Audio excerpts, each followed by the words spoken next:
আল্লাহর হাবিব বলেন, হে আমার উম্মতরা শোনো শোনো, রিদা রাব্বি ফি রিদাল ওয়ালিদাইন, যদি কোনো সন্তানের প্রতি স্বয়ং তার মা বাবা সন্তুষ্ট থাকে, যদি কোনো সন্তানের প্রতি তার মা বাবা যদি খুশি থাকে, তাহলে আল্লাহ নিজে বর্ণনা করে দেয় ওই বান্দার প্রতি আমি আল্লাহ সন্তুষ্ট, রাজি, খুশি। সুবহানাল্লাহ। এই যুবক ভাইয়েরা গভীর মনোযোগ, যদি বান্দার প্রতি আল্লাহ খুশি হয়ে যায়, যদি বান্দার প্রতি আল্লাহ সন্তুষ্ট হয়ে যায়, তাহলে কি ওই বান্দার দুনিয়া এবং আখিরাতে কোনো চিন্তা আছে? না না, কোনো চিন্তা নাই।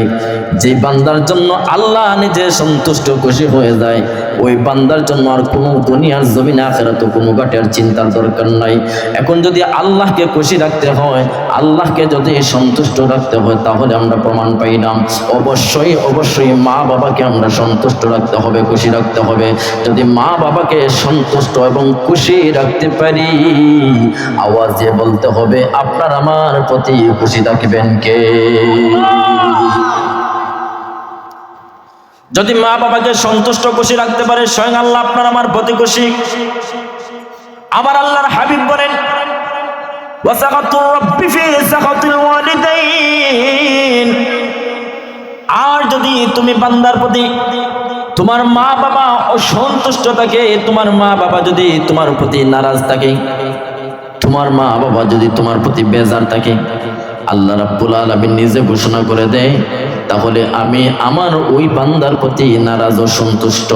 ও যুবক ভাই গভীর মনোযোগ, যদি তোমার মা বাবা তোমার প্রতি অসন্তুষ্ট হয়ে যায়, তাহলে আমরা সরাসরি পাইলাম তোমার আমার প্রতি অসন্তুষ্টকে। এই কলিজার টুকরা যুবক ভাইরা গভীর মনোযোগ, যদি আল্লাহ বান্দার প্রতি অসন্তুষ্ট হয়ে যায়, তাহলে এর একটি মাধ্যম হলো, একটি ডাক হলো, আমরা স্বয়ং সরাসরি দেখতে পাই না। মা বাবা যদি সন্তানের প্রতি অসন্তুষ্ট থাকে, তাহলে আমার আল্লাহ স্বয়ং বান্দার প্রতি অসন্তুষ্ট। এর জন্য মা বাবাকে যদি খুশি রাখতে চাও, মা বাবার সঙ্গে সুন্দর আচরণ করতে হবে, সুন্দর আচরণ করতে হবে। আল্লাহর হাবিব বলেন, মা বাবার সঙ্গে অসুন্দর আচরণ করবা, মা বাবার সঙ্গে বেয়াদবিমূলক আচরণ করবা, মা বাবা তোমাকে সরাসরি বদদুয়া দেখ আর নাই দেখ, যদি মা বাবা মনে মনে একটু চোখের পানি ফেলে কান্না করি, আমার আল্লাহ বান্দার কলবের মনের সমস্ত খবর জানে, বান্দার কলবের মনের সমস্ত খবর জানে। মা সরাসরি সন্তানকে বদদুয়া দিতে হবে না, ওগো আল্লাহ আমার সন্তানকে গাড়ির তলে ফেলে তুমি মারো, ওগো আল্লাহ আমার সন্তানকে পানির মধ্যে ডুবাইয়া দাও, ওগো আল্লাহ আমার সন্তানকে তুমি যেইভাবে অ্যাক্সিডেন্ট দাও আমি খুশি। কোনো মা কোনোদিন সন্তানের প্রতি এইভাবে বদদুয়া করে না। মা বদদুয়া করতে হয় না, বদদুয়া করতে হয় না। যদি মা একটাবার চোখের পানি ফেলে আর মন থেকে যদি একটাবার আহ উফ শব্দ করে, তাহলে আমার আল্লাহ সরাসরি এই বদদুয়া কবুল করে নেয়। এর জন্য যুবক ভাইয়েরা গভীর মনোযোগ, আল্লাহর হাবিব বলেন, তিন শ্রেণী মানুষের দোয়া আল্লাহর দরবারে কবুল। আল্লাহর দরবারে তিন শ্রেণী মানুষের দোয়া ডাইরেক্টলি কবুল। যেই দোয়ার মধ্যে কোনো বেজাল নাই, যেই দোয়ার মধ্যে কোনো বেজাল নাই, কোনো ফরমালিন নাই, সরাসরি আল্লাহর দরবারে কবুল হয়ে যায়।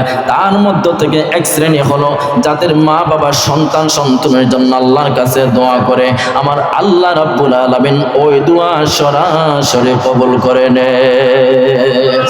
যুবক ভাইয়েরা গভীর মনোযোগ, আপনার আমার যাদের মা বাবা এখন পর্যন্ত জীবিত আছে, এটা আপনার আমার জন্য অত বড় একটি নিয়ামত, এটা আপনার আমার জন্য কত দামি একটা নিয়ামত, যাদের মা বাবা এখন পর্যন্ত হায়াতে জীবিত আছেন।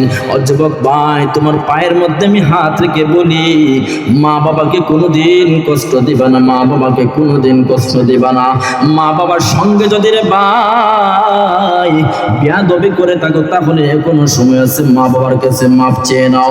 কারণ হলো মা বাবার কাছে মাপ চেয়ে নে, মা বাবার কাছে দোয়া চাও, মা বাবার কাছে দোয়া চাও, মা বাবার কাছে দোয়া চাইবা। আমার কথা নয়, আমার কথা নয়, আল্লাহর হাবিব বলেন, মা বাবা যদি তুই সন্তানের জন্য নামাজের পরে যায়, নামাজের মধ্যে বসে বসে একটু চোখের পানি ফেলে কান্না করে, বান্দা আমি আল্লাহ তুই বান্দার মা বাবার দোয়া সরাসরি কবুল করে নে।